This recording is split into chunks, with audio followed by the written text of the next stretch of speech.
I started using drugs at 9. My first ever drug was weed, cannabis. This is a young gentleman I've been working with for some time. Um, Probably coming up for 3 months now, I'd say, yeah. Well, back in school as well. And in school, of course, how could I forget that? Yeah, I worked with this gentleman first of all when he was at a local school to me, and then I got the call one day to come and work with him, working with Hillingdon Council, working with NEETs, young people who are not in employment, educational training. This gentleman, whose name I'm not going to divulge, stays in a shared accommodation. What is it? What would you call this place? Supported living. Supported living. That's the actual technical term for it. This gentleman's going to be quite candid. He's going to say what he wants to say. Some things he'd probably be too personal to divulge, but it'd be a very interesting story this gentleman's got. So, young man. Hello. Let's start at the beginning. Hello. Let's start at the beginning. What would you say? How old are you first of all? I'm 17 now. 17 now. Okay. 18 next year. That's the Can't one. wait for it. That's the one. That's the one. Fully fledged adult. You've had what I would describe as a very tough upbringing. Yeah. If you want to share anything about that upbringing, feel free. I was raised into a lot of gang activity, drug dealing, drug activities,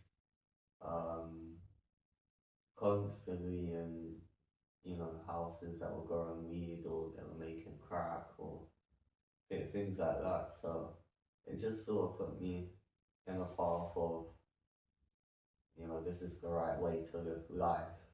My dad wasn't in the picture, but he was also part of that background as well when he did step back in. So I've seen it from both sides of the family. It was a bit of, okay, yeah, this is the right thing to do.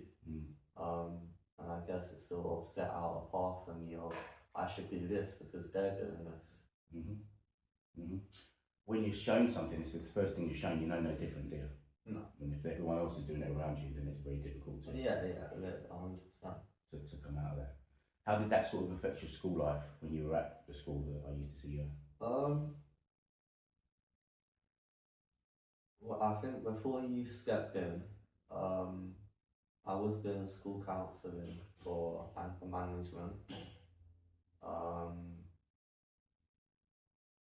I'd say I bottle things up quite a lot. Even going back to primary school, I was a troublemaker. I couldn't really focus in class. School was never really my thing. I couldn't work the way other people worked. I'd have to work one-on-one, or I'd have to work in a quiet area where I can listen to music or something to help keep me focused. And this is, I find, issue, education is not a one size fits all, but everybody seems to think that it has to be. Yeah. But it's not, it works differently for different people. 100%. There's people with different needs that need extra support sometimes. And before some events happened in my life, we didn't really know what was going on. They just thought, he's a troublemaker. I was racking up, maybe 1,000 behaviour points per year. It was an everyday thing, I'd have a detention every day, I would turn up to it, seclusion the next day, and then it was just, it was a lot of mess, and then that affected my home life as well. How long have you been staying in this assisted living now?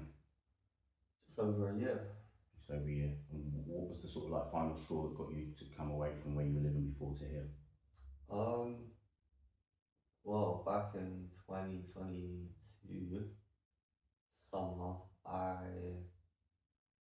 just decided that was it. I had enough of being at home with my dad, and I just sort of left. And for about 4 days, I went messing, jumping around friends' houses, and then I started living with my nan.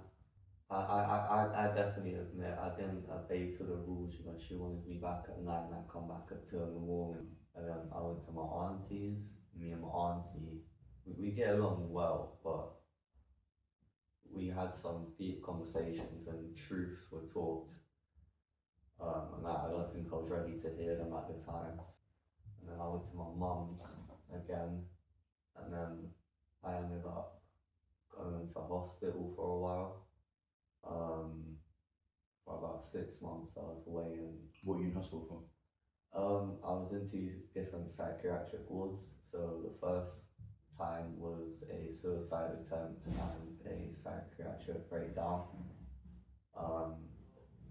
And then the second time wasn't an implied suicide attempt. I was still struggling with those feelings. But it was my birthday. It was my 16th birthday. When I went out and I just overdid it with drugs. Ended up in the hospital, and because I just come out that week from the other hospital, they they were like, oh, your risk is high, you've got to go back. Yeah.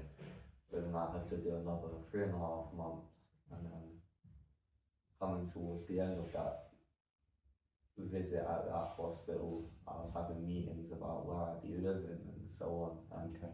we figured out that semi-independence or supported living would That be the worked one. better for you, didn't it? Yeah.